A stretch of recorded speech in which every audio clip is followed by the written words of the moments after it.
Hello বন্ধুরা, আজকে আমরা রাঁধবো কাঁঠালের কোয়া দিয়ে, আলু দিয়ে আর তিল দিয়ে। চলুন আপনারা সাথে থাকুন। আমরা দিয়ে দিচ্ছি কাঁঠালের কোয়াগুলো, কাঁচা লঙ্কা, কিছু পেঁয়াজ কুচি, আলু। ভালো করে আমরা সজিয়ে নেব একসঙ্গে। আপনারা চাইলে কষেও রাঁধতে পারেন। এবার দিয়ে দেবো লঙ্কার গুঁড়ো, দিয়ে দেবো নুন,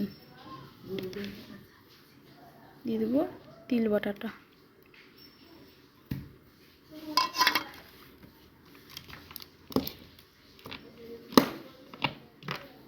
দিয়ে দেবো সরিষার তেল,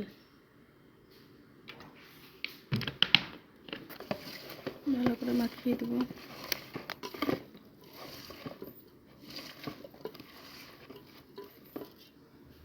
দিয়ে দেবো জল পরিমাণ মতো।